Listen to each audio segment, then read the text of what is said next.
ನಮಸ್ತೆ ವೀಕ್ಷಕರೇ, ನಮ್ಮ ಸೂರ್ಯೋದಯ ಕನ್ನಡ ಯೂಟ್ಯೂಬ್ ಚಾನಲ್ಗೆ ನಿಮಗೆಲ್ಲರಿಗೂ ಆದರದ ಸ್ವಾಗತ. ನಮ್ಮ ಚಾನಲ್ಗೆ ನೀವು ಹೊಸಬರಾಗಿದ್ದರೆ ದಯವಿಟ್ಟು ಸಬ್ಸ್ಕ್ರೈಬ್ ಮಾಡಿ ವಿಡಿಯೋನ ವಾಚ್ ಮಾಡಿ. ಬನ್ನಿ ಕಥೆಯನ್ನು ಪ್ರಾರಂಭಿಸೋಣ. ಗೋಪಾಲ್ ಮತ್ತು ಅವರ ಧರ್ಮಪತ್ನಿ ಶಾರದಾ ಹಳ್ಳಿಯ ಮೂಲೆಯಲ್ಲಿ ಒಂದು ಚಿಕ್ಕ ಮನೆಯಲ್ಲಿ ವಾಸಿಸುತ್ತಿದ್ದರು. ಆ ಮನೆಯಲ್ಲಿ ಇಂದಿನ ಆಧುನಿಕ ಜಗತ್ತಿನ ವಿದ್ಯುತ್ ದೀಪಗಳಿರಲಿಲ್ಲ.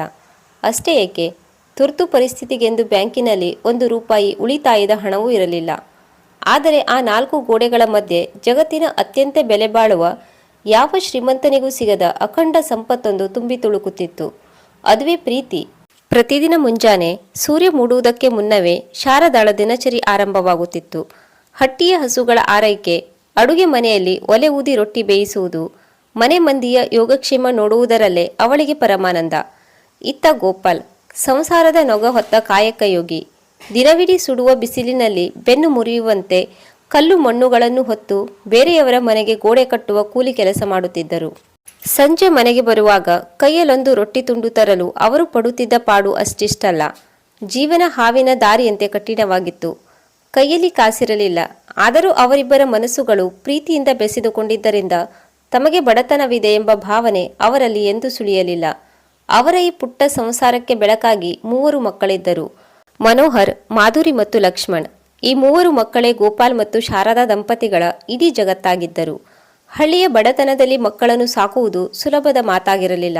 ಎಷ್ಟೋ ರಾತ್ರಿಗಳು ಮನೆಯಲ್ಲಿ ಅನ್ನವಿಲ್ಲದಿದ್ದಾಗ ತಂದೆ ತಾಯಿ ಇಬ್ಬರು ತಮ್ಮ ಹೊಟ್ಟೆಗೆ ಬಟ್ಟೆ ಕಟ್ಟಿಕೊಂಡು ತಾವಿಬ್ಬರು ಉಪವಾಸವಿದ್ದು ಮಕ್ಕಳ ತಟ್ಟೆಗೆ ಮೊದಲು ಅನ್ನ ಬಡಿಸುತ್ತಿದ್ದರು. ತಾವು ಹರಿದ ಬಟ್ಟೆಯಲ್ಲಿದ್ದರೂ ಮಕ್ಕಳಿಗೆ ಹಬ್ಬಕ್ಕೆ ಹೊಸ ಬಟ್ಟೆ ಕೊಡಿಸುತ್ತಿದ್ದರು. ದಿನವಿಡೀ ಕಲ್ಲು ಹೊತ್ತು ಗೋಪಾಲ್ ಅವರ ಕೈಗಳಲ್ಲಿ ಗಾಯಗಳಾಗುತ್ತಿದ್ದವು. ಬೆನ್ನು ನೋವಿನಿಂದ ನರಳುತ್ತಿದ್ದರು. ಆದರೆ ಸಂಜೆ ಮನೆಗೆ ಬಂದು ಅಂಗಳದಲ್ಲಿ ಕಾಲಿಡುತ್ತಿದ್ದಂತೆ ಮಕ್ಕಳ ಮುಗ್ಧವಾದ ಆ ಒಂದು ಸಣ್ಣ ನಗು, ಅವರು ಓಡಿ ಬಂದು ತಬ್ಬಿಕೊಳ್ಳುತ್ತಿದ್ದ ಆ ಒಂದು ಕ್ಷಣ ಗೋಪಾಲ್ ಅವರ ಇಡೀ ದಿನದ ದಣಿವು, ಹಸಿವು ಮತ್ತು ದೇಹದ ಎಲ್ಲ ನೋವುಗಳನ್ನು ಮಂತ್ರದಂಡದಂತೆ ಮಾಯ ಮಾಡುತ್ತಿತ್ತು. ಆ ಒಂದು ಸಣ್ಣ ಮನೆಯಲ್ಲಿ ಹಣದ ಕೊರತೆಯತ್ತೇ ವಿನಃ ಸಂತೋಷಕ್ಕಾಗಲಿ ಪ್ರೀತಿಯ ನಗುವಿಗಾಗಲಿ ಎಂದಿಗೂ ಕ್ಷಾಮವಿರಲಿಲ್ಲ. ಕಾಲ ಯಾರಿಗಾಗಿಯೂ ಕಾಯುವುದಿಲ್ಲ. ಹಳ್ಳಿಯ ಪುಟ್ಟ ಹೆಂಚಿನ ಮನೆಯ ಅಂಗಳದಲ್ಲಿ ಕಣ್ಣ ಮುಚ್ಚಲೆ ಆಡುತ್ತಾ ಮಣ್ಣಿನಲ್ಲಿ ಉರುಳಾಡುತ್ತಿದ್ದ ಗೋಪಾಲ್ ಮತ್ತು ಶಾರದಾ ಅವರ 3 ಮಕ್ಕಳು ಈಗ ಬೆಳೆದು ದೊಡ್ಡವರಾಗುತ್ತಿದ್ದರು. ಮಕ್ಕಳು ಬೆಳೆದಂತೆ ಅವರ ಕನಸುಗಳು ಮತ್ತು ಅಗತ್ಯಗಳು ಬೆಳೆಯತೊಡಗಿದವು. ಬಡತನದ ಬೇಗೆಯ ನಡುವೆಯೂ ಹೆತ್ತವರು ಮಕ್ಕಳ ವಿದ್ಯಾಭ್ಯಾಸಕ್ಕೆ ಎಲ್ಲಿಯೂ ಕೊರತೆಯಾಗದಂತೆ ನೋಡಿಕೊಳ್ಳುತ್ತಿದ್ದರು. ಆದರೆ ವಿಧಿಯ ಆಟ ಬೇರೆಯೇ ಆಗಿತ್ತು. ಮಕ್ಕಳ ಬೆಳವಣಿಗೆಯ ಜೊತೆಗೆ ಹೆತ್ತವರ ತಾಳ್ಮೆ ಮತ್ತು ತ್ಯಾಗದ ಅಗ್ನಿ ಪರೀಕ್ಷೆಯ ದಿನಗಳು ಹತ್ತಿರ ಬಂದಿದ್ದವು. 1 ವರ್ಷದ ಚಳಿಗಾಲದ ದಿನವದು. ಇಡೀ ಹಳ್ಳಿಯೇ ಚಳಿಗೆ ನಡುಗುತ್ತಿತ್ತು. ಗೋಪಾಲ್ ಮತ್ತು ಶಾರದಾ ಅವರ ಬಳಿ ಚಳಿಯನ್ನು ತಡೆಯಲು ಒಳ್ಳೆಯ ಹೊದಿಕೆಗಳಿರಲಿಲ್ಲ. ಹಳೆಯ ಹರಿದ ಕಂಬಳಿಗಳನ್ನೇ ಹೊದ್ದು ದಂಪತಿಗಳು ರಾತ್ರಿ ಕಳೆಯುತ್ತಿದ್ದರು. ಆದರೆ ಅದೇ ಸಮಯದಲ್ಲಿ ಮಕ್ಕಳಾದ ಮನೋಹರ್, ಮಾಧುರಿ ಮತ್ತು ಲಕ್ಷ್ಮಣ್ ಮೂವರಿಗೂ ತೀವ್ರವಾದ ಜ್ವರ ಕಾಣಿಸಿಕೊಂಡಿತು. ಇಡೀ ರಾತ್ರಿ 3 ಮಕ್ಕಳು ಜ್ವರದ ಬೇಗೆಯಿಂದ ಒದ್ದಾಡುತ್ತಿದ್ದರು. ಅವರ ಪುಟ್ಟ ದೇಹಗಳು ಜ್ವರಕ್ಕೆ ಕೆಂಡದಂತೆ ಸುಡುತ್ತಿದ್ದವು. ಮಕ್ಕಳ ಕಣ್ಣುಗಳಲ್ಲಿ ನೀರು ತುಂಬಿಕೊಂಡಿತ್ತು. ಆ ದೃಶ್ಯವನ್ನು ನೋಡಿದ ಶಾರದಾಳ ತಾಯಿ ಕರಳು ಚೂರಾಯಿತು. ಗೋಪಾಲ್ ಅವರು ಮರುಗುತ್ತಿದ್ದರು. ತಂದೆಯಾಗಿ ತನಗೇನು ಮಾಡಲು ಸಾಧ್ಯವಾಗುತ್ತಿಲ್ಲವಲ್ಲ ಎಂಬ ಅಸಹಾಯಕತೆ ಅವರನ್ನು ಕಾಡತೊಡಗಿತು. ಜಗತ್ತಿನಲ್ಲಿ ಹೆತ್ತವರಿಗೆ ತಮ್ಮ ಕಣ್ಣೆದುರೇ ಮಕ್ಕಳು ನರಳುತ್ತಿರುವುದನ್ನು ನೋಡುವುದಕ್ಕಿಂತ ದೊಡ್ಡ ನರಕ ಬೇರೊಂದಿಲ್ಲ. ಹಳ್ಳಿಯ ಸರ್ಕಾರಿ ಆಸ್ಪತ್ರೆಗೆ ಕರೆದುಕೊಂಡು ಹೋದರೆ ಅಲ್ಲಿ ಸರಿಯಾದ ಔಷಧಿ ಇರಲಿಲ್ಲ. ಖಾಸಗಿ ಆಸ್ಪತ್ರೆಗೆ ಕರೆದೊಯ್ದು ಚಿಕಿತ್ಸೆ ಕೊಡಿಸುವಷ್ಟು ಹಣ ಕೈಯಲ್ಲಿ ಇರಲಿಲ್ಲ. ಅಂದು ಮನೆಯಲ್ಲಿ ಗಂಜಿಗೂ ಗತಿ ಇರದ ಪರಿಸ್ಥಿತಿ. ಗೋಪಾಲ್ ನೆರೆಹೊರೆಯವರ ಬಳಿ ಕೈಯೊಡ್ಡಿದ್ದರೂ ಬಡ ಹಳ್ಳಿಯಲ್ಲಿ ಯಾರೂ ಕೂಡ ಸಹಾಯ ಮಾಡುವ ಸ್ಥಿತಿಯಲ್ಲಿರಲಿಲ್ಲ. ಕೊನೆಗೆ ಬೇರೆ ದಾರಿಯಿಲ್ಲದೆ ಮನೆಯಲ್ಲಿದ್ದ ಒಂದೇ ಒಂದು ಹಸುವನ್ನು ಅತ್ಯಂತ ಕಡಿಮೆ ಬೆಲೆಗೆ ಬೇರೆಯವರಿಗೆ ಮಾರಿಬಿಟ್ಟರು. ಅದರಿಂದ ಬಂದ ಅಲ್ಪ ಹಣದಲ್ಲಿ ಮಕ್ಕಳಿಗೆ ಔಷಧಿಯನ್ನು ತಂದರು.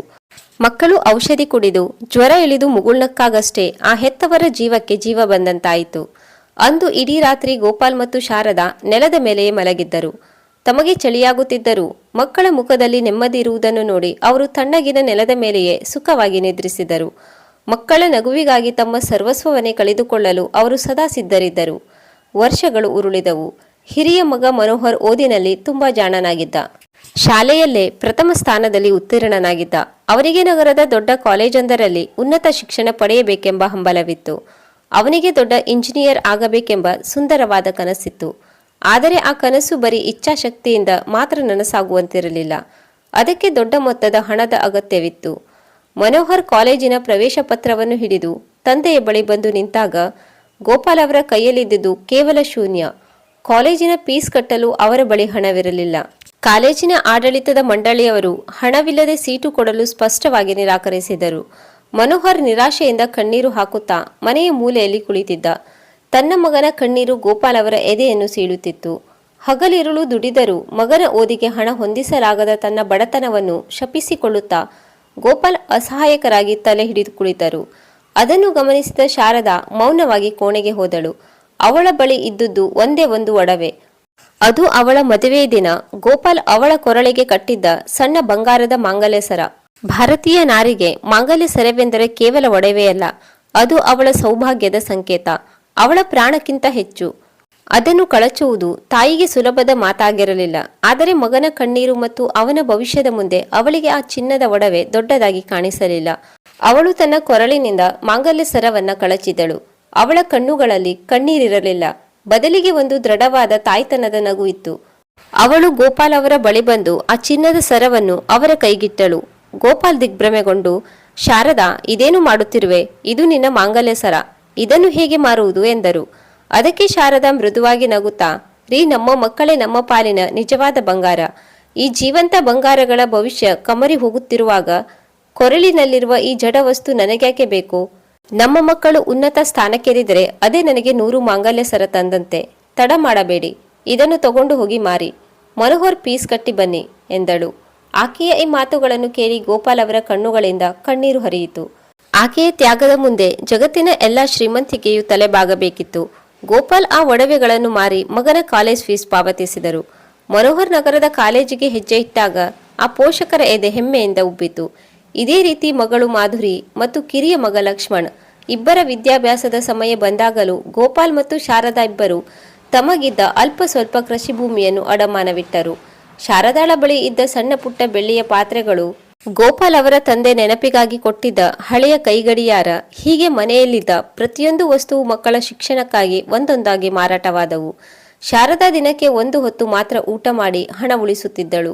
ಗೋಪಾಲ್ ಜ್ವರ ಬಂದರೂ ಕೂಡ ವಿಶ್ರಾಂತಿ ಪಡೆಯದೆ ಮೈಕೈ ನೋವಿದ್ದರೂ ಮಾತ್ರೆ ನುಂಗಿ ಕೂಲಿ ಕೆಲಸಕ್ಕೆ ಹೋಗುತ್ತಿದ್ದರು. ತಮ್ಮ ದೇಹವನ್ನು ದಂಡಿಸಿ ಅವರು ಮಕ್ಕಳ ಭವಿಷ್ಯದ ತಳಹದಿಯನ್ನು ಗಟ್ಟಿಗೊಳಿಸುತ್ತಿದ್ದರು. ಮಕ್ಕಳು ಸಹ ಹೆತ್ತವರ ಕಷ್ಟವನ್ನು ಅರಿತವರಂತೆ ಚೆನ್ನಾಗಿ ಓದಿದರು. ಮನೋಹರ್ ಇಂಜಿನಿಯರಿಂಗ್ ಮುಗಿಸಿದ, ಮಾಧುರಿ ಪದವಿ ಪಡೆದಳು. ಲಕ್ಷ್ಮಣ್ ಕೂಡ ಒಳ್ಳೆಯ ಅಂಕಗಳೊಂದಿಗೆ ತೇರ್ಗಡೆಯಾದನು. ಮೂವರಿಗೂ ನಗರದ ದೊಡ್ಡ ದೊಡ್ಡ ಕಂಪನಿಗಳಲ್ಲಿ ಒಳ್ಳೆಯ ಕೆಲಸ ಸಿಕ್ಕಿದವು. ಮಕ್ಕಳಿಗೆ ಕೆಲಸ ಸಿಕ್ಕ ಸುದ್ದಿ ಹಳ್ಳಿಯ ಮನೆಗೆ ತಲುಪಿದ ದಿನ ಗೋಪಾಲ್ ಮತ್ತು ಶಾರದಾ ದೇವರ ಕೋಣೆಯ ಮುಂದೆ ಮಂಡಿಯುರಿ ಕಣ್ಣೀರಿಟ್ಟರು. ತಾವು ಪಟ್ಟ ಕಷ್ಟಕ್ಕೆ, ಮಾಡಿದ ತ್ಯಾಗಕ್ಕೆ ಇಂದು ಸಾರ್ಥಕತೆ ಸಿಕ್ಕಿದೆ ಎಂದು ಭಾವಿಸಿದರು. ಮಕ್ಕಳು ಈಗ ದೊಡ್ಡವರಾಗಿದ್ದರು. ಅವರ ರೆಕ್ಕೆಗಳು ಬಲಿತಿದ್ದವು ಮತ್ತು ಅವರು ಆಕಾಶದ ಎತ್ತರಕ್ಕೆ ಹಾರಲು ಸಿದ್ಧರಾಗಿದ್ದರು. ಹೆತ್ತವರು ತಮ್ಮ ಮಕ್ಕಳನ್ನು ಸಮಾಜದಲ್ಲಿ ಗೌರವಾನ್ವಿತ ವ್ಯಕ್ತಿಗಳನ್ನಾಗಿ ಮಾಡಲು ತಮ್ಮ ಇಡೀ ಜೀವನವನ್ನೇ ಸವಕಲು ಮಾಡಿಕೊಂಡಿದ್ದರು. ತಮಗೆ ಹೊದೆಯಲು ಕಂಬಳಿ ಇಲ್ಲದಿದ್ದರೂ ಮಕ್ಕಳ ಭವಿಷ್ಯಕ್ಕೆ ಬೆಚ್ಚಗಿನ ಆಸರೆ ನೀಡಿದ್ದರು. ಶಾರದಾಳ ಕೊರಳು ಈಗ ಖಾಲಿಯಾಗಿತ್ತು. ಗೋಪಾಲ್ ಅವರ ಬೆನ್ನು ಸಂಪೂರ್ಣವಾಗಿ ಬಾಗಿ ಹೋಗಿತ್ತು. ಕೈಗಳು ಕಠಿಣ ಕೆಲಸದಿಂದ ಕಪ್ಪಾಗಿದ್ದವು. ಆದರೆ ಆ ವೃದ್ಧ ದಂಪತಿಗಳ ಮುಖದಲ್ಲಿ ಮಾತ್ರ ತಮ್ಮ ಮಕ್ಕಳು ಸಾಧನೆ ಮಾಡಿದ್ದಾರೆ ಎಂಬ ಅಪಾರವಾದ ತೃಪ್ತಿ ಮತ್ತು ಹೆಮ್ಮೆಯ ನಗು ಇತ್ತು. ತಾವೀಗ ಬಡವರಲ್ಲ, ಜಗತ್ತಿನ ಅತ್ಯಂತ ಶ್ರೀಮಂತ ಪೋಷಕರು ಎಂಬ ಹೆಮ್ಮೆ ಅವರದಾಗಿತ್ತು. ಅವರು ಮಕ್ಕಳನ್ನು ಹಾರಲು ಬಿಟ್ಟರೆ ವಿನಃ ಎಂದಿಗೂ ಅವರನ್ನು ತಮ್ಮ ಸ್ವಾರ್ಥದ ಪಂಜರದಲ್ಲಿ ಬಂಧಿಸಿಡಲು ಬಯಸಲಿಲ್ಲ. ಆದರೆ ಆ ರೆಕ್ಕೆಗಳು ಮಕ್ಕಳನ್ನು ತಮ್ಮಿಂದ ಎಷ್ಟು ದೂರ ಕರೆದುಕೊಂಡು ಹೋಗಲಿವೆ ಎಂಬ ಕಹಿ ಸತ್ಯದ ಅರಿವು ಅಂದು ಆ ಮುಗ್ಧ ಪೋಷಕರಿಗಿರಲಿಲ್ಲ. ಕಾಲಚಕ್ರ ಉರುಳುತ್ತಾ ಸಾಗಿತು. ಆ ಪುಟ್ಟ ಮಣ್ಣಿನ ಹೆಂಚಿನ ಮನೆಯಲ್ಲಿ ಪೋಷಕರು ಹಚ್ಚಿದ ಜ್ಞಾನದ ಹಣತೆಯ ಬೆಳಕಿನಲ್ಲಿ ಓದಿದ ಮಕ್ಕಳು ಇಂದು ಸಮಾಜದಲ್ಲಿ ದೊಡ್ಡ ಸ್ಥಾನಕ್ಕೇರಿದ್ದರು. ಹಿರಿಯ ಮಗ ಮನೋಹರ್ ಬೆಂಗಳೂರಿನ ಬಹುರಾಷ್ಟ್ರೀಯ ಕಂಪನಿಯೊಂದರಲ್ಲಿ ಹಿರಿಯ ಇಂಜಿನಿಯರ್ ಆಗಿ ಲಕ್ಷಾಂತರ ರೂಪಾಯಿ ಸಂಪಾದಿಸುತ್ತಿದ್ದ. ಮಗಳು ಮಾಧುರಿ ಮುಂಬೈ ಬ್ಯಾಂಕ್ ಒಂದರಲ್ಲಿ ಮ್ಯಾನೇಜರ್ ಆಗಿದ್ದಳು. ಇನ್ನು ಕಿರಿಯ ಮಗ ಲಕ್ಷ್ಮಣ್ ವಿದೇಶಿ ಕಂಪನಿಯೊಂದರ ಪ್ರಮುಖ ಹುದ್ದೆಯಲ್ಲಿದ್ದು ದೆಹಲಿಯ ಐಷಾರಾಮಿ ಅಪಾರ್ಟ್ಮೆಂಟ್ನಲ್ಲಿ ವಾಸಿಸುತ್ತಿದ್ದ. ಹೆತ್ತವರು ತಮ್ಮ ರಕ್ತವನ್ನು ಸುರಿಸಿ ಕಟ್ಟಿಸಿದ ಮಕ್ಕಳ ಭವಿಷ್ಯದ ತಳಹದಿಯ ಮೇಲೆ ಮಕ್ಕಳು ಇಂದು ಯಶಸ್ಸಿನ ಸೌಧವನ್ನು ಕಟ್ಟಿದ್ದರು. ಆರಂಭದಲ್ಲಿ ಮಕ್ಕಳಿಗೆ ಕೆಲಸ ಸಿಕ್ಕ ಹೊಸದರಲ್ಲಿ ಎಲ್ಲವೂ ಚೆನ್ನಾಗಿಯೇ ಇತ್ತು. ಪ್ರತಿ ತಿಂಗಳು ಮಕ್ಕಳು ಅಲ್ಪ ಸ್ವಲ್ಪ ಹಣವನ್ನು ಹಳ್ಳಿಗೆ ಕಳುಹಿಸುತ್ತಿದ್ದರು. ಯುಗಾದಿ, ದೀಪಾವಳಿ ಹಬ್ಬಗಳಿಗೋ ಅಥವಾ ವರ್ಷಕ್ಕೊಮ್ಮೆಯೋ ಹಳ್ಳಿಯ ಮನೆಗೆ ಬಂದು ಹೋಗುತ್ತಿದ್ದರು. ಮಕ್ಕಳು ಕಾರಿನಲ್ಲಿ ಬಂದು ಹಳ್ಳಿಯ ಮನೆ ಮುಂದೆ ಇಳಿದಾಗ ಗೋಪಾಲ್ ಮತ್ತು ಶಾರದಾ ಅವರ ಸಂತೋಷಕ್ಕೆ ಪಾರವೇ ಇರುತ್ತಿರಲಿಲ್ಲ. ಊರಿನವರೆಲ್ಲರ ಮುಂದೆ ನೋಡಿ, ನನ್ನ ಮಕ್ಕಳು ದೊಡ್ಡ ಸಾಹೇಬರಾಗಿದ್ದಾರೆ ಎಂದು ಗೋಪಾಲ್ ಹೆಮ್ಮೆಯಿಂದ ಹೇಳಿಕೊಳ್ಳುತ್ತಿದ್ದರು. ಶಾರದಾ ಮಕ್ಕಳಿಗೆ ಇಷ್ಟವಾದ ರೊಟ್ಟಿ, ಚಟ್ನಿ, ಪಾಯಸವನ್ನ ಪ್ರೀತಿಯಿಂದ ಮಾಡಿಕೊಡುತ್ತಿದ್ದಳು. ಮಕ್ಕಳು ತಂದ ಹೊಸ ಬಟ್ಟೆಗಳು, ನಗರದ ಕತೆಗಳು ಆ ಹೆಂಚಿನ ಮನೆಯ ಒಳಗೆ ಹೊಸ ಕಳೆಯನ್ನು ತರುತ್ತಿದ್ದವು. ಆದರೆ ಆ ಸಂತೋಷದ ದಿನಗಳು ಹೆಚ್ಚು ಕಾಲ ಉಳಿಯಲಿಲ್ಲ. ಕಾಲ ಉರುಳಿದಂತೆ ನಗರದ ಕಾಂಕ್ರೀಟ್ ಕಾಡಿನ ವೇಗದ ಜೀವನ ಮಕ್ಕಳ ಮನಸ್ಸಿನಲ್ಲಿದ್ದ ಹಳ್ಳಿಯ ನೆನಪುಗಳನ್ನು, ಹೆತ್ತವರ ಪ್ರೀತಿಯನ್ನು ಮೆಲ್ಲ ಮೆಲ್ಲನೆ ನುಂಗತೊಡಗಿತು. ಕೆಲವೇ ವರ್ಷಗಳಲ್ಲಿ ಮೂವರಿಗೂ ಮದುವೆಯಾಯಿತು. ಅವರದೇ ಆದ ಹೊಸ ಸಂಸಾರ, ಮಕ್ಕಳು, ಸಂಸಾರದ ಜವಾಬ್ದಾರಿಗಳು ಶುರುವಾದವು. ಈಗ ಅವರ ಜೀವನ ಕೇವಲ ಆಫೀಸು, ಮೀಟಿಂಗ್ಗಳು, ಮಕ್ಕಳ ಸ್ಕೂಲ್ ಫೀಸ್, ವೀಕೆಂಡ್ ಪಾರ್ಟಿಗಳು ಮತ್ತು ಮೊಬೈಲ್ ಫೋನ್ನ ಸ್ಕ್ರೀನ್ಗಳ ಮಧ್ಯೆ ಸಿಲುಕಿಕೊಂಡಿತು. ಹಳ್ಳಿಯಲ್ಲಿದ್ದ ಹೆತ್ತವರನ್ನು ನೆನಪಿಸಿಕೊಳ್ಳಲು ಅವರಿಗೆ ಸಮಯವೇ ಇಲ್ಲದಂತಾಯಿತು. ಮೊದಮೊದಲು ವಾರಕ್ಕೊಮ್ಮೆ ಬರುತ್ತಿದ್ದ ಫೋನ್ ಕರೆಗಳು ನಂತರ ತಿಂಗಳಿಗೊಮ್ಮೆ ಆದವು. ಆ ಕರೆಗಳು ಸಹ ಕೇವಲ ಅಪ್ಪ ಚೆನ್ನಾಗಿದ್ದೀರಾ, ಅಮ್ಮ ಚೆನ್ನಾಗಿದ್ದಾಳಾ, ದುಡ್ಡು ಬೇಕಿದ್ರೆ ಅಕೌಂಟಿಗೆ ಹಾಕ್ತೇನೆ, ಆಫೀಸ್ನಲ್ಲಿ ತುಂಬಾ ಕೆಲಸವಿದೆ, ಆಮೇಲೆ ಮಾಡ್ತೀನಿ ಎಂಬ ಯಾಂತ್ರಿಕ ಮಾತುಗಳಿಗಷ್ಟೇ ಸೀಮಿತವಾದವು. ಗೋಪಾಲ್ ಅವರಿಗೆ ಹಣದ ಅವಶ್ಯಕತೆ ಇರಲಿಲ್ಲ. ಅವರಿಗೆ ಬೇಕಾಗಿದ್ದು ಮಕ್ಕಳೊಂದಿಗೆ 4 ಮಾತುಗಳು, ಮೊಮ್ಮಕ್ಕಳ ಮುದ್ದಾದ ನಗು. ಆದರೆ ಆ ಫೋನ್ ಕರೆಯ ಆ ಕಡೆಯಿಂದ ಕೇಳಿ ಬರುತ್ತಿದ್ದ ಆತುರದ ಮಾತುಗಳು ಮತ್ತು ಫೋನ್ ಇಡ್ತೀನಿ ಅಪ್ಪ ಎಂಬ ವಾಕ್ಯ ಗೋಪಾಲ್ ಅವರ ಎದೆಯನ್ನು ಹಿಂಡುತ್ತಿತ್ತು. ಫೋನ್ ಕಟ್ ಆದ ನಂತರ ಇಡೀ ಮನೆಯಲ್ಲಿ ಆವರಿಸುತ್ತಿದ್ದ ಮೌನ ನಿಶ್ಶಬ್ದವಾಗಿ ಅವರನ್ನು ಕಾಡುತ್ತಿತ್ತು. ಹಬ್ಬಗಳು ಬಂದಾಗಲೆಲ್ಲ ಶಾರದಾ ಆಸೆಯಿಂದ ಕಾಯುತ್ತಿದ್ದಳು. ಈ ದೀಪಾವಳಿಗೆ ಮೂವರು ಒಟ್ಟಿಗೆ ಬರ್ತೀವಿ ಎಂದಿದ್ದಾರೆ ಎಂದು ಒಲೆಯ ಮುಂದೆ ಕುಳಿತು ತಿನಿಸುಗಳನ್ನು ತಯಾರಿಸುತ್ತಿದ್ದಳು. ಹಬ್ಬದ ದಿನ ಮುಂಜಾನೆಯಿಂದಲೇ ಗೋಪಾಲ್ ಮನೆಯ ಮುಂದಿನ ರಸ್ತೆಯನ್ನು ನೋಡುತ್ತಾ ಕೂರುತ್ತಿದ್ದರು. ದೂರದಲ್ಲಿ ಯಾವುದೇ ಕಾರಿನ ಹಾರ್ನ್ ಸೌಂಡ್ ಕೇಳಿದರೂ ನನ್ನ ಮಕ್ಕಳು ಬಂದರು ಎಂದು ಎದ್ದು ನಿಲ್ಲುತ್ತಿದ್ದರು. ಆದರೆ ಆ ಕಾರು ಇವರ ಮನೆಯನ್ನು ದಾಟಿ ಮುಂದೆ ಹೋದಾಗ ಅವರ ಮುಖದಲ್ಲಿ ಮೂಡುತ್ತಿದ್ದ ನಿರಾಶೆ, ದೇವರಿಗೆ ಪ್ರೀತಿ. ಸಂಜೆ ಜಗಲಿ ಮೇಲೆ ಕುಳಿತಾಗ ಮೊಬೈಲ್ ರಿಂಗಣಿಸುತ್ತಿತ್ತು. ಮನೋಹರ್ ಕಡೆಯಿಂದ ಕರೆ ಬರುತ್ತಿತ್ತು. ಅಪ್ಪ, ಈ ಸಲ ಆಫೀಸ್ನಲ್ಲಿ ತುಂಬಾ ಪ್ರೆಷರ್ ಇದೆ, ಬರಲಿಕ್ಕೆ ಆಗುತ್ತಿಲ್ಲ, ಮುಂದಿನ ತಿಂಗಳು ಖಂಡಿತ ಬರ್ತೀನಿ.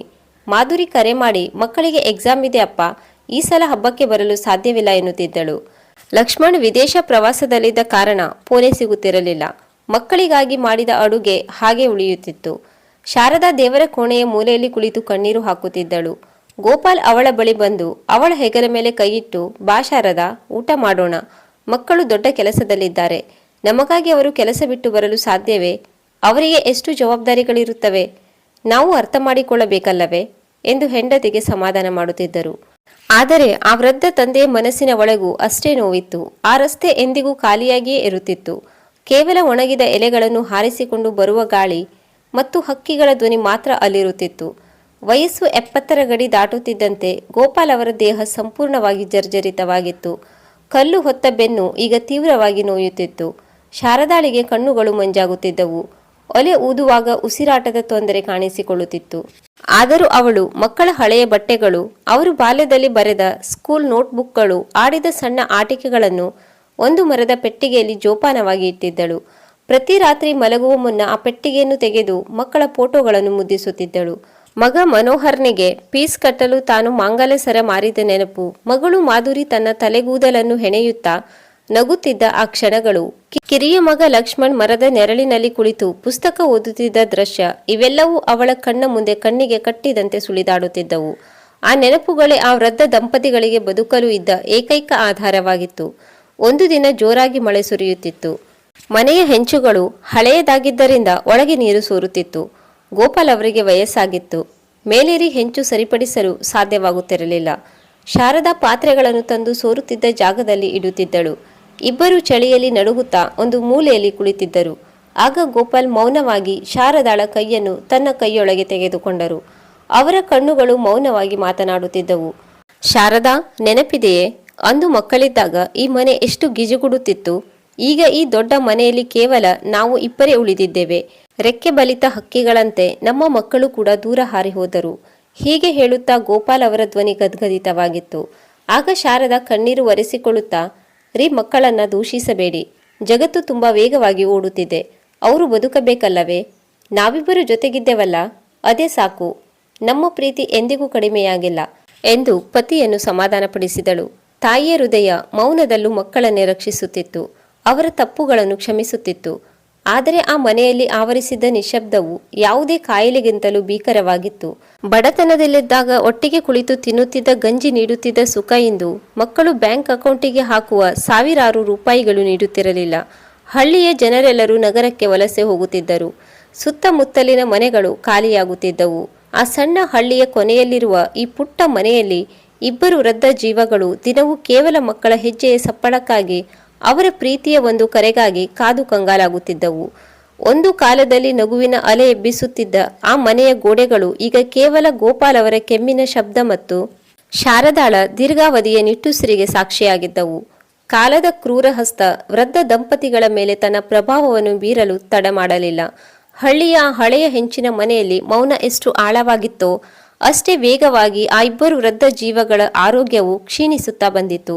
ಒಂದು ಕಡೆ ಗೋಪಾಲ್ ಅವರ ಬೆನ್ನು ನೋವು ಮಿತಿಮೀರಿ ಕೋಲಿನ ಆಸರೆ ಇಲ್ಲದೆ ನಡೆಯಲು ಸಾಧ್ಯವಾಗದ ಸ್ಥಿತಿ ತಲುಪಿದ್ದರೆ, ಮತ್ತೊಂದು ಕಡೆ ಶಾರದಾಳ ಪರಿಸ್ಥಿತಿ ದಿನದಿಂದ ದಿನಕ್ಕೆ ಹದಗೆಡುತ್ತಿತ್ತು.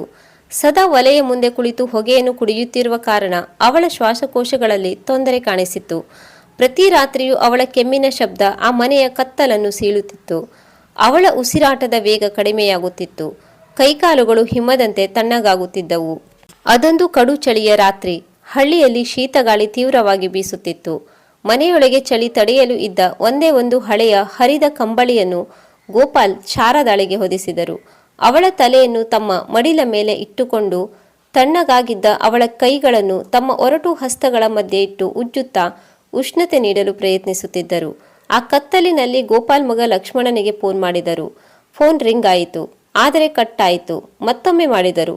ಮೂರನೇ ಬಾರಿ ಲಕ್ಷ್ಮಣ್ ಫೋನ್ ತೆಗೆದು, ಅಪ್ಪ, ಆಫೀಸ್ ಮೀಟಿಂಗ್ನಲ್ಲಿದ್ದೀನಿ, ಏನಾದರೂ ಅರ್ಜೆಂಟಾ? ಯಾಕೆ ಪದೇ ಪದೇ ಫೋನ್ ಮಾಡ್ತಿದ್ದೀರಾ ಎಂದು ಬೇಸರದಿಂದಲೇ ಕೇಳಿದ. ಗೋಪಾಲ್ ನಡುಗುವ ಧ್ವನಿಯಲ್ಲಿ, ಲಕ್ಷ್ಮಣ್, ಅಮ್ಮನಿಗೆ ಹುಷಾರಿಲ್ಲ ಕಣೋ, ತುಂಬಾ ಕೆಮ್ಮುತ್ತಿದ್ದಾಳೆ, ಉಸಿರಾಡಲು ಕಷ್ಟಪಡುತ್ತಿದ್ದಾಳೆ, ಕೈಕಾಲುಗಳೆಲ್ಲ ತಣ್ಣಗಾಗಿವೆ. ನಿನ್ನ ಕೈಲಾದರೆ ಒಮ್ಮೆ ಬಂದು ಹೋಗ್ತೀಯಾ ಮಗನೇ? ಹಣವೇನು ಬೇಡ, ನೀನು ಬಂದರೆ ಸಾಕು ಎಂದರು. ಆದರೆ ಆ ಕಡೆಯಿಂದ ಬಂದ ಉತ್ತರ ಆ ತಂದೆಯ ಎದೆಯನ್ನು ಸೀಳುವಂತಿತ್ತು. ಅಪ್ಪ, ಬೆಂಗಳೂರಿನಲ್ಲಿ ತುಂಬಾ ಚಳಿ ಇದೆ, ಟ್ರಾಫಿಕ್ ಇದೆ, ಆಫೀಸ್ನಲ್ಲಿ ಇಂಪಾರ್ಟೆಂಟ್ ಆಡಿಟ್ ನಡೆಯುತ್ತಿದೆ, ಈಗಲೇ ಹಳ್ಳಿಗೆ ಬರಲು ಸಾಧ್ಯವಿಲ್ಲ. ಬೇಕಿದ್ದರೆ ನಾನು ಅಕೌಂಟಿಗೆ 10,000 ಹಾಕ್ತೀನಿ. ಪಕ್ಕದ ಮನೆಯ ರಂಗಣ್ಣನಿಗೆ ಹೇಳಿ ಅಮ್ಮನನ್ನ ಟೌನ್ ಆಸ್ಪತ್ರೆಗೆ ಸೇರಿಸಿ ಎಂದು ಹೇಳಿ ಲಕ್ಷ್ಮಣ್ ಫೋನ್ ಕಟ್ ಮಾಡಿದ. ಅಕೌಂಟಿಗೆ ಹಣ ಬಂದ ಮೆಸೇಜ್ ರಿಂಗಣಿಸಿತು. ಆದರೆ ಆ ಹೆತ್ತವರ ಕೊಠಡಿಯಲ್ಲಿದ್ದ ಚಳಿ ಮತ್ತು ಮೌನ ಹಾಗೇ ಇತ್ತು. ಅಂದು ಇಡೀ ರಾತ್ರಿ ಯಾವ ಮಗನೂ ಬರಲಿಲ್ಲ, ಯಾವ ಫೋನ್ ಕರೆಯೂ ಬರಲಿಲ್ಲ. ಕೇವಲ ಕಿಟಕಿಯ ಸಂದಿನಿಂದ ಬರುತ್ತಿದ್ದ ಗಾಳಿ, ಮರಗಳನ್ನು ಮುಟ್ಟುವ ಶಬ್ದ ಮಾತ್ರ ಕೇಳಿಸುತ್ತಿತ್ತು. ಗೋಪಾಲ್ ಶಾರದಾಳ ಹಣೆಗೆ ಮುತ್ತಿಟ್ಟು, ಚಳಿಯಾಗುತ್ತಿದೆ ಶಾರದಾ, ಆದರೆ ನಿನ್ನ ಮಡಿಲ ಆಸರೆಯೇ ನನಗೆ ಸೂರ್ಯನ ಶಾಖವಿದ್ದಂತೆ, ಹೆದರಬೇಡ, ನಾನಿದ್ದೇನೆ ಎಂದು ಪಿಸುಗುಟ್ಟಿದರು. ಶಾರದಾ ಕಣ್ಣು ಮುಚ್ಚಿಯೇ ಮೃದುವಾಗಿ ನಕ್ಕಳು. ಅವಳ ಕಣ್ಣಿನಿಂದ ಕಣ್ಣೀರು ಜಾರಿ ಗೋಪಾಲ್ ಅವರ ಕೈಗಳ ಮೇಲೆ ಬಿದ್ದಿತು.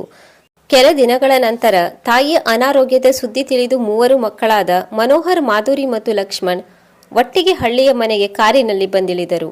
ಮಕ್ಕಳನ್ನು ಕಂಡ ತಕ್ಷಣ ಶಾರದಾ ಎಲ್ಲ ನೋವನ್ನು ಮರೆತು ಹಾಸಿಗೆಯಿಂದ ಎದ್ದು ಕೂರಲು ಪ್ರಯತ್ನಿಸಿದಳು. ನನ್ನ ಮಕ್ಕಳು ಬಂದರು ಎಂದು ಅವಳ ಮುಖ ಅರಳಿತು.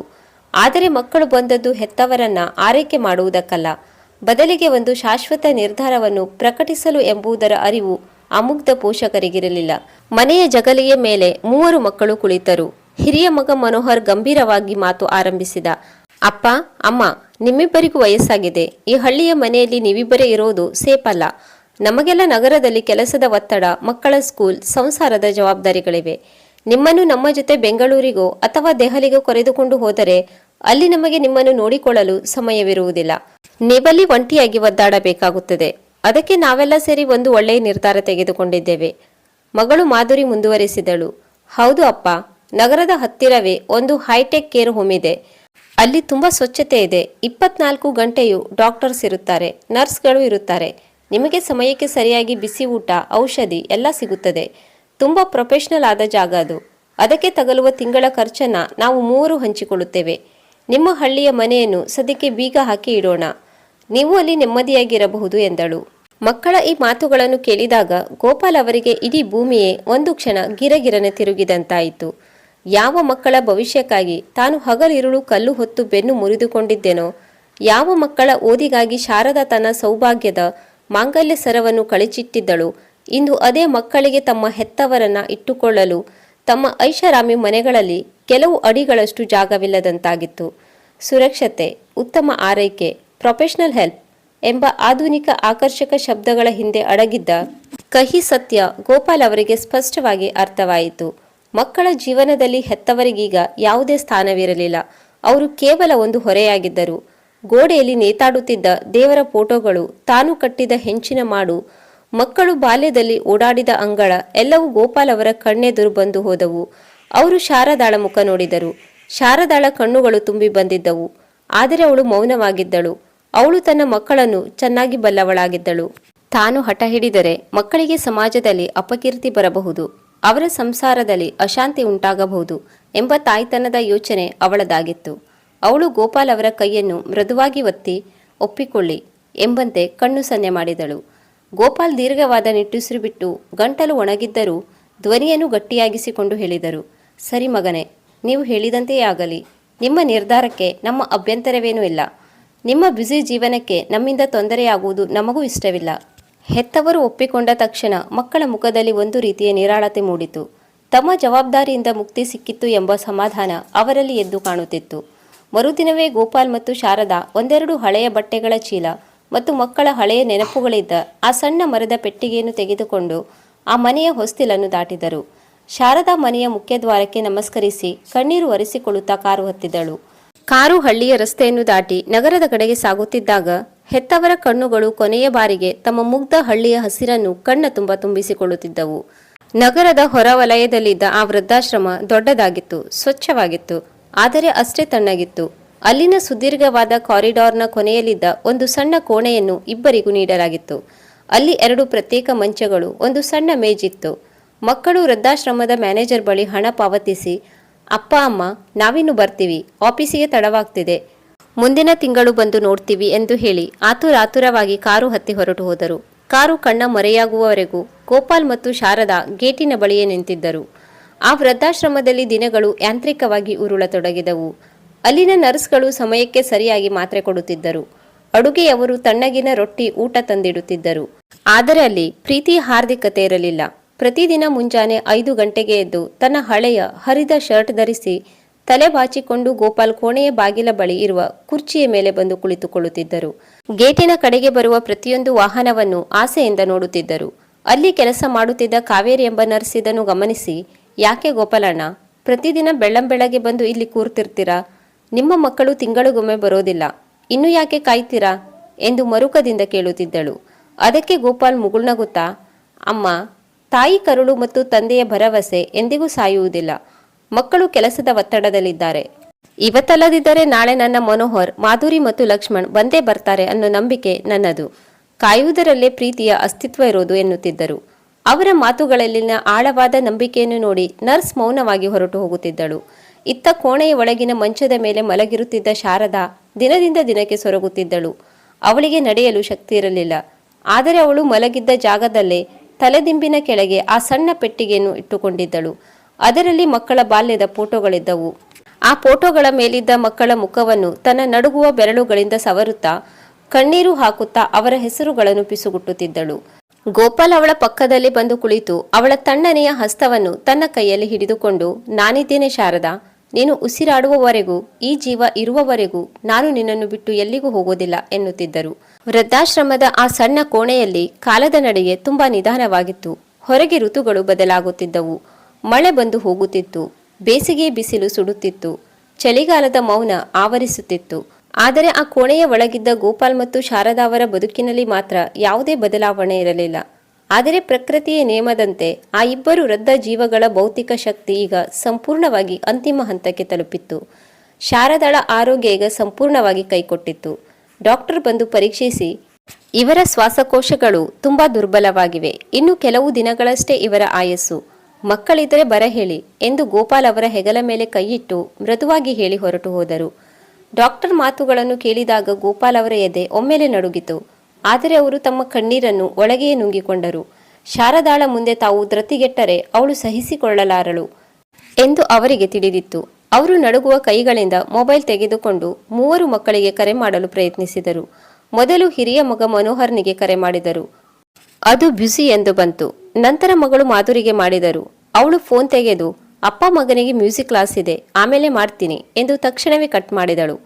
ಕೊನೆಯದಾಗಿ ಕಿರಿಯ ಮಗ ಲಕ್ಷ್ಮಣನಿಗೆ ಕರೆ ಮಾಡಿದಾಗ ಅವನು ಹೇಳಿದ, ಅಪ್ಪ ನಾನೀಗ ಹೊಸ ಪ್ರಾಜೆಕ್ಟ್ ವಿಷಯವಾಗಿ US ಫ್ಲೈಟ್ನಲ್ಲಿದ್ದೀನಿ, ನೆಟ್ವರ್ಕ್ ಸಿಗಲ್ಲ ಎಂದು ಹೇಳಿ ಫೋನ್ ಇಟ್ಟನು. ಯಾರಿಗೂ ಕೂಡ ತಮ್ಮ ಹೆತ್ತ ತಾಯಿ ಸಾವಿನ ದಡದಲ್ಲಿ ನಿಂತಿದ್ದಾಳೆ ಎಂಬ ಕಲ್ಪನೆಯೂ ಇರಲಿಲ್ಲ. ಅದನ್ನು ಕೇಳಿಸಿಕೊಳ್ಳುವ ತಾಳ್ಮೆಯೂ ಇರಲಿಲ್ಲ. ಗೋಪಾಲ್ ಮೌನವಾಗಿ ಮೊಬೈಲನ್ನು ಮೇಜಿನ ಮೇಲಿಟ್ಟರು. ಅವರ ಕಣ್ಣುಗಳಿಂದ 2 ಹನಿ ಕಣ್ಣೀರು ಕೆನ್ನೆಯ ಮೂಲಕ ಹರಿದು ನೆಲದ ಮೇಲೆ ಬಿದ್ದಿತ್ತು. ಅವರು ಮಕ್ಕಳನ್ನು ದೂಷಿಸಲಿಲ್ಲ. ವಿಧಿಯ ಆಟ. ನಾವು ಅವರಿಗೆ ಹಾರಲು ಕಲಿಸಿದೆವು. ಅವರು ಈಗ ತುಂಬ ಎತ್ತರಕ್ಕೆ ಹಾರಿ ಹೋಗಿದ್ದಾರೆ. ನಮ್ಮ ಧ್ವನಿ ಅಷ್ಟು ಎತ್ತರಕ್ಕೆ ಕೇಳಿಸುತ್ತಿಲ್ಲ ಅಷ್ಟೇ ಎಂದು ತಮಗೆ ತಾವೇ ಸಮಾಧಾನ ಮಾಡಿಕೊಂಡರು. ಅವರು ಶಾರದಾಳ ಮಂಚದ ಪಕ್ಕದಲ್ಲಿ ಬಂದು ಕುಳಿತುಕೊಂಡರು. ಶಾರದಾ ಮೆಲ್ಲನೆ ಕಣ್ಣು ತೆರೆದು ಪತಿಯ ಮುಖವನ್ನು ನೋಡಿದಳು. ಅವಳ ಮುಖದಲ್ಲಿ ಸಾವಿನ ಭಯವಿರಲಿಲ್ಲ, ಬದಲಿಗೆ ಅಪಾರವಾದ ಶಾಂತಿ ಇತ್ತು. ಅವಳು ತನ್ನ ನಡುಗುವ ಕೈಯನ್ನು ಚಾಚಿ ಗೋಪಾಲ್ ಅವರ ಒರಟು ಹಸ್ತವನ್ನು ಹಿಡಿದುಕೊಳ್ಳಲು ಪ್ರಯತ್ನಿಸಿದಳು. ಗೋಪಾಲ್ ತಕ್ಷಣವೇ ಅವಳ ಕೈಯನ್ನು ತಮ್ಮ 2 ಕೈಗಳ ಮಧ್ಯೆ ಗಟ್ಟಿಯಾಗಿ ಹಿಡಿದುಕೊಂಡರು. ಶಾರದಾ ತುಂಬ ಮೃದುವಾದ ಧ್ವನಿಯಲ್ಲಿ, ರೀ, ಮಕ್ಕಳು ಯಾರು ಬರಲಿಲ್ಲವೇ ಎಂದು ಕೇಳಿದಳು. ಗೋಪಾಲ್ ಸುಳ್ಳು ಹೇಳಲು ಬಯಸದೆ, ಅವರು ಕೆಲಸದಲ್ಲಿದ್ದಾರೆ ಶಾರದಾ, ತುಂಬ ಬ್ಯುಸಿ ಇದ್ದಾರೆ ಎಂದರು. ಆಗ ಶಾರದಾಳ ಕಣ್ಣುಗಳಿಂದ ಕಣ್ಣೀರು ಜಾರುತ್ತಿದ್ದರೂ ಮುಗುಳ್ನಗುತ್ತಾ, ಅದಕ್ಕೇನಂತೆ ಬಿಡಿ, ಅವರು ಎಲ್ಲಿದ್ದರೂ ಚೆನ್ನಾಗಿರಲಿ. ದೊಡ್ಡ ಸಾಹೇಬರಾಗಿದ್ದಾರೆ ನನ್ನ ಮಕ್ಕಳು. ನಮಗೆ ಅವರ ನೆನಪುಗಳಿದ್ದಾವಲ್ಲ, ಅದೇ ಸಾಕು. ನಾವು ಅವರಿಗೆ ಒಳ್ಳೆಯ ಸಂಸ್ಕಾರ ಕೊಟ್ಟೆವು, ಪ್ರೀತಿ ಕೊಟ್ಟೆವು. ಅವರು ನಮ್ಮಿಂದ ದೂರ ಇರಬಹುದು, ಆದರೆ ನಮ್ಮ ಪ್ರೀತಿ ಅವರಿಗೆ ಯಾವತ್ತೂ ರಕ್ಷಣೆಯಾಗಿರುತ್ತೆ ಎಂದಳು. ಶಾರದಾ ಅವರ ತಾಯಿಯ ಹೃದಯ ಕೊನೆಯ ಉಸಿರಿರುವವರೆಗೂ ಮಕ್ಕಳ ಯೋಗಕ್ಷೇಮವನ್ನೇ ಬಯಸಿತ್ತೇ ವಿನಃ ಅವರ ನಿರ್ಲಕ್ಷ್ಯದ ವಿರುದ್ಧ ಕೋಪಗೊಳ್ಳಲಿಲ್ಲ. ಅಂದು ರಾತ್ರಿ ವೃದ್ಧಾಶ್ರಮದ ಆ ಸಣ್ಣ ಕೋಣೆಯಲ್ಲಿ ವಿಪರೀತ ಚಳಿ ಇತ್ತು. ಹೊರಗೆ ಗಾಳಿ ಜೋರಾಗಿ ಬೀಸುತ್ತಿತ್ತು. ವೃದ್ಧಾಶ್ರಮದ ಸಿಬ್ಬಂದಿ ಬಂದು, ಗೋಪಾಲಣ್ಣ, ಪಕ್ಕದ ಕೋಣೆಯಲ್ಲಿ ಹೀಟರ್ ಇದೆ, ಅಲ್ಲಿಗೆ ಶಿಫ್ಟ್ ಆಗ್ತೀರಾ ಎಂದು ಕೇಳಿದರು. ಆದರೆ ಗೋಪಾಲ್ ನಯವಾಗಿ ನಿರಾಕರಿಸಿದರು. ಬೇಡಪ್ಪ, ಈ ಸಣ್ಣ ಕೋಣೆಯಲ್ಲಿ ನಮ್ಮ ಮಕ್ಕಳ ನೆನಪುಗಳಿವೆ, ಶಾರದಾಳ ಪ್ರೀತಿ ಇದೆ, ನನಗೆ ಬೇರೆ ಯಾವ ಸೌಕರ್ಯವೂ ಬೇಡ ಎಂದರು. ಅವರು ಶಾರದಾಳ ಪಕ್ಕದಲ್ಲೇ ಮಲಗಿ ಆ ಹಳೆಯ ಕಂಬಳಿಯನ್ನು ಅವಳಿಗೆ ಹೊದಿಸಿ ಅವಳನ್ನು ತಬ್ಬಿಕೊಂಡರು. ಶಾರದಾ ಗೋಪಾಲ್ ಅವರ ಎದೆಯ ಮೇಲೆ ತಲೆ ಇಟ್ಟುಕೊಂಡಳು. ಶಾರದಾ, ಹೊರಗೆ ತುಂಬಾ ಚಳಿ ಇದೆ, ಆದರೆ ನಿನ್ನ ಈ ಪ್ರೀತಿಯ ಬೆಚ್ಚಗಿನ ಆಲಿಂಗನ ನನಗೆ ಜಗತ್ತಿನ ಎಲ್ಲ ಹೀಟರ್ಗಳಿಗಿಂತ ಸೂರ್ಯನ ಶಾಖಕ್ಕಿಂತಲೂ ಹೆಚ್ಚು ಉಷ್ಣತೆ ನೀಡುತ್ತಿದೆ ಎಂದು ಗೋಪಾಲ್ ಅವಳ ಕಿವಿಯಲ್ಲಿ ಪಿಸುಗುಟ್ಟಿದರು. ಶಾರದಾ ಕಣ್ಣು ಮುಚ್ಚಿಯೇ ನಕ್ಕಳು. ಅವಳು ತನ್ನ ತಲೆದಿಂಬಿನ ಕೆಳಗಿದ್ದ ಆ ಸಣ್ಣ ಮರದ ಪೆಟ್ಟಿಗೆಯನ್ನು ಸ್ಪರ್ಶಿಸಿದಳು. ಅದರಲ್ಲಿ ಮಕ್ಕಳ ಬಾಲ್ಯದ ನೆನಪುಗಳಿದ್ದವು. ಅವಳು ಮನಸ್ಸಿನಲ್ಲೇ ಕೊನೆಯ ಬಾರಿಗೆ ತನ್ನ 3 ಮಕ್ಕಳ ಹೆಸರನ್ನು ಹೇಳಿ, ನೀವು ಎಲ್ಲಿದ್ದರೂ ಸುಖವಾಗಿರಿ, 100 ವರ್ಷ ಕಾಲ ಆಯುಷ್ಯ ಆರೋಗ್ಯದಿಂದ ಇರಿ, ನನ್ನ ಆಶೀರ್ವಾದ ಯಾವತ್ತೂ ನಿಮ್ಮ ಮೇಲೆ ಇರುತ್ತೆ ಎಂದು ಪ್ರಾರ್ಥಿಸಿದಳು. ಮಧ್ಯರಾತ್ರಿಯ ಸುಮಾರಿಗೆ ಶಾರದಾಳ ಉಸಿರಾಟ ನಿಧಾನವಾಯಿತು. ಅವಳ ಕೈಗಳು ಗೋಪಾಲ್ ಅವರ ಹಸ್ತದಲ್ಲೇ ಸಂಪೂರ್ಣವಾಗಿ ತಣ್ಣಗಾದವು. ಅವಳ ಮುಖದಲ್ಲಿ ಒಂದು ದಿವ್ಯವಾದ ಪವಿತ್ರವಾದ ನಗು ಹಾಗೆ ಉಳಿದುಕೊಂಡಿತ್ತು. ಅವಳು ಈ ಜಗತ್ತಿನ ಎಲ್ಲ ಬಂಧನಗಳಿಂದ, ಕಾಯುವಿಕೆಯ ನೋವಿನಿಂದ ಮುಕ್ತಿ ಪಡೆದು ಶಾಶ್ವತ ನಿದ್ರೆಗೆ ಜಾರಿದ್ದಳು. ಗೋಪಾಲ್ ಅವರಿಗೆ ತಿಳಿಯಿತು, ಶಾರದಾ ತಮ್ಮನ್ನು ಬಿಟ್ಟು ಹೋಗಿದ್ದಾಳೆ ಎಂದು. ಆದರೆ ಅವರು ಜೋರಾಗಿ ಅಳಲಿಲ್ಲ. ಅವರ ಕಣ್ಣುಗಳಿಂದ ಕಣ್ಣೀರು ನಿರಂತರವಾಗಿ ಹರಿಯುತ್ತಿತ್ತು. ಅವರು ಅವಳ ತಣ್ಣಗಿನ ಹಣೆಗೆ ಮುತ್ತಿಟ್ಟು, ಧನ್ಯವಾದಗಳು ಶಾರದಾ, ನನ್ನ ಬದುಕಿಗೆ ಬಂದಿದ್ದಕ್ಕೆ, ನೀನು ಈ ಅಖಂಡ ಪ್ರೀತಿ ಕೊಟ್ಟಿದ್ದಕ್ಕೆ ಧನ್ಯವಾದಗಳು. ನೀನು ಹೋಗಿರು, ನಾನು ನಿನ್ನ ಹಿಂದೆಯೇ ಬರ್ತೀನಿ ಎಂದು ಪಿಸುಗುಟ್ಟಿದರು. ಶಾರದಾ ಅಸುನೀಗಿದ ಸುದ್ದಿ ಕೇಳಿ ಮರುದಿನ ಮುಂಜಾನೆ ಸುದ್ದಿ ತಿಳಿದು 3 ಮಕ್ಕಳು ಗಾಬರಿಯಿಂದ ವೃದ್ಧಾಶ್ರಮಕ್ಕೆ ಓಡಿ ಬಂದರು. ಕಾರುಗಳಿಂದ ಇಳಿದು ಅಳುತ್ತಾ ಕೋಣೆಯೊಳಗೆ ಬಂದರು. ಕೋಣೆಯ ಬಾಗಿಲು ತೆರೆದಿತ್ತು. ಆದರೆ ಅಲ್ಲಿ ಅವರ ಕಂಡ ದೃಶ್ಯ ಅವರ ಇಡೀ ಜೀವನದ ಯಶಸ್ಸು, ಹಣ, ಅಂತಸ್ತು ಎಲ್ಲವನ್ನು ಒಂದು ಕ್ಷಣದಲ್ಲಿ ಧೂಳಿಪಟ ಮಾಡುವಂತಿತ್ತು. ಮಂಚದ ಮೇಲೆ ತಾಯಿ ಶಾರದಾ ಶಾಂತವಾಗಿ ಕಣ್ಣು ಮುಚ್ಚಿ ಮಲಗಿದ್ದಳು. ಅವಳ ಪಕ್ಕದಲ್ಲೇ ತಂದೆ ಗೋಪಾಲ್ ಕುಳಿತಿದ್ದರು. ಅವರ ಕೈಗಳು ಶಾರದಾಳ ಕೈಯನ್ನು ಗಟ್ಟಿಯಾಗಿ ಹಿಡಿದುಕೊಂಡಿದ್ದವು. ಅವರ ಕಣ್ಣುಗಳು ಅರ್ಧ ತೆರೆದಿದ್ದವು. ಮುಖದಲ್ಲಿ ಒಂದು ಸಣ್ಣ ಮುಗುಳ್ನಗು ಇತ್ತು. ಆದರೆ ಅವರ ಉಸಿರಾಟ ನಿಂತು ಹೋಗಿತ್ತು. ಹೌದು, ಶಾರದಾ ಹೋದ ಕೆಲವೇ ಗಂಟೆಗಳಲ್ಲಿ ಗೋಪಾಲ್ ಅವರ ಜೀವವೂ ಹೊರಟು ಹೋಗಿತ್ತು. ಹೆಂಡತಿ ಒಂಟಿಯಾಗಿ ಹೋಗಬಾರದು ಎಂದು ಆ ಜೀವ ತಾನು ಅವಳ ಜೊತೆಗೆ ಪಯಣ ಬೆಳೆಸಿತ್ತು. ಆ ಮಂಚದ ಪಕ್ಕದಲ್ಲೇ ಆ ಹಳೆಯ ಮರದ ಪೆಟ್ಟಿಗೆ ತೆರೆದುಕೊಂಡಿತ್ತು. ಅದರಲ್ಲಿ ಮಕ್ಕಳು ಬಾಲ್ಯದಲ್ಲಿ ಬರೆದ ಚಿತ್ರದ ಕಾಗದಗಳು, ಮಾಧುರಿ ಆಡುತ್ತಿದ್ದ ಸಣ್ಣ ಮಣ್ಣಿನ ಗೊಂಬೆ, ಮನೋಹರ್ ಮತ್ತು ಲಕ್ಷ್ಮಣ ಅವರ ಹಳೆಯ ಸ್ಕೂಲ್ ಫೋಟೋಗಳು ಚದುರಿದ್ದವು. ಆ ವೃದ್ಧ ಪೋಷಕರು ಕೊನೆಯವರೆಗೂ ತಮ್ಮ ಮಕ್ಕಳ ಐಷಾರಾಮಿ ಬದುಕನ್ನು ಬಯಸಲಿಲ್ಲ. ಕೇವಲ ಅವರ ಬಾಲ್ಯದ ಮುಗ್ಧ ನೆನಪುಗಳೊಂದಿಗೆ ಪ್ರಾಣ ಬಿಟ್ಟಿದ್ದರು. ಮಕ್ಕಳು ತಂದೆ ತಾಯಿಯ ದೇಹಗಳ ಮೇಲೆ ಬಿದ್ದು ಜೋರಾಗಿ ಅಳತೊಡಗಿದರು. ಅಪ್ಪ ಕಣ್ಣು ಬಿಡಿ, ಅಮ್ಮ ಒಮ್ಮೆ ಮಾತನಾಡಿ, ನಮಗೆ ಆಫೀಸ್ ಕೆಲಸ ದೊಡ್ಡದಾಗಿ ಹೋಯಿತು. ನಿಮ್ಮನ್ನು ನೋಡಿಕೊಳ್ಳಲು ನಮಗೆ ಸಮಯವಿರಲಿಲ್ಲ. ನಮ್ಮನ್ನು ಕ್ಷಮಿಸಿಬಿಡಿ ಎಂದು ಕಣ್ಣೀರಿಟ್ಟರು. ಆದರೆ ಅಲ್ಲಿ ಕೇವಲ ಶೂನ್ಯ ಮನೆ ಮಾಡಿತ್ತು. ಕಾಲವು ಮಿಂಚಿ ಹೋಗಿತ್ತು. ಕಳೆದು ಹೋದ ಸಮಯ ಮತ್ತು ಹೆತ್ತವರ ಪ್ರೀತಿ ಎಷ್ಟು ಕೋಟಿ ಹಣ ಕೊಟ್ಟರೂ ಮತ್ತೆ ಮರಳಿ ಸಿಗುವಂಥದ್ದಲ್ಲ ಎಂಬ ಮಹಾನ್ ಸತ್ಯ ಎಂದು ಆ ಮಕ್ಕಳಿಗೆ ಅರ್ಥವಾಯಿತು. ವೃದ್ಧಾಶ್ರಮದ ಆ ಸಣ್ಣ ಕೋಣೆಯಿಂದ ಇಬ್ಬರು ದೇವತಾ ಮನುಷ್ಯರ ಪಾರ್ಥಿವ ಶರೀರಗಳನ್ನು ಹೊರಗೆ ತರಲಾಯಿತು. ಅಲ್ಲಿ ನೆರೆದಿದ್ದ ನರ್ಸ್ಗಳು ಕಣ್ಣೀರು ಹಾಕುತ್ತಿದ್ದರು. ನರ್ಸ್ ಕಾವೇರಿ ಮೌನವಾಗಿ ಆ ಮರದ ಪೆಟ್ಟಿಗೆಯನ್ನು ಮುಚ್ಚಿ ಮಕ್ಕಳ ಕೈಗಿಟ್ಟಳು. ವೀಕ್ಷಕರೇ, ಇದು ಕೇವಲ ಒಂದು ಕರುಣಾಜನಕ ಕಥೆಯಲ್ಲ. ಇದು ಜಗತ್ತಿನ ಅತ್ಯಂತ ಪವಿತ್ರವಾದ, ಶುದ್ಧವಾದ ಮತ್ತು ನಿಷ್ಕಲ್ಮಶವಾದ ಪೋಷಕರ ಪ್ರೀತಿಯ ಮಹಾಕಾವ್ಯ. ಪ್ರೀತಿ ಎಂದರೆ ಕೇವಲ ಸುಖವಿದ್ದಾಗ ಜೊತೆ ಇರುವುದಲ್ಲ. ಪ್ರೀತಿ ಎಂದರೆ ತ್ಯಾಗ. ಪ್ರೀತಿ ಎಂದರೆ ಅಸಹಾಯಕತೆಯಲ್ಲೂ ನಂಬಿಕೆ ಇಡುವುದು. ಪ್ರೀತಿ ಎಂದರೆ ತಪ್ಪುಗಳನ್ನು ಕ್ಷಮಿಸಿ ಕೊನೆಯವರೆಗೂ ಕಾಯುವುದು. ಗೋಪಾಲ್ ಮತ್ತು ಶಾರದಾ ಪ್ರೀತಿಯ ಜಗತ್ತಿನಲ್ಲಿ ಇಡೀ ಬ್ರಹ್ಮಾಂಡಕ್ಕಿಂತಲೂ ಶ್ರೀಮಂತರಾಗಿದ್ದರು. ಅವರು ದೈಹಿಕವಾಗಿ ಅಳದಿರಬಹುದು, ಆದರೆ ಅವರ ಅಮರ ಪ್ರೀತಿ ಈ ವೃದ್ಧಾಶ್ರಮದ ಗೋಡೆಗಳಲ್ಲಿ, ಆ ಹಳ್ಳಿಯ ಹೆಂಚಿನ ಮನೆಯ ಗಾಳಿಯಲ್ಲಿ ಮತ್ತು ಎಂದೆಂದಿಗೂ ಕಾಯುವ ಹೆತ್ತವರ ಹೃದಯಗಳಲ್ಲಿ ಶಾಶ್ವತವಾಗಿ ಜೀವಂತವಾಗಿರುತ್ತದೆ. ವೀಕ್ಷಕರೇ, ನಮ್ಮ ಕಥೆಯ ಬಗ್ಗೆ ನಿಮ್ಮ ಅನಿಸಿಕೆ ಅಭಿಪ್ರಾಯಗಳನ್ನು ಕಮೆಂಟ್ ಮೂಲಕ ತಿಳಿಸಿ. ಹಾಗೆ ನಮ್ಮ ಕತೆ ಇಷ್ಟವಾಗಿದ್ದರೆ ದಯವಿಟ್ಟು ಒಂದು ಲೈಕ್ ಕೊಡಿ ಹಾಗೂ ಶೇರ್ ಮಾಡಿ. ಹೊಸ ಕಥೆಯೊಂದಿಗೆ ಮತ್ತೊಮ್ಮೆ ಭೇಟಿಯಾಗೋಣ. ಸದಾ ಕಾಲ ನಗುತ್ತಿರಿ. ಧನ್ಯವಾದಗಳು.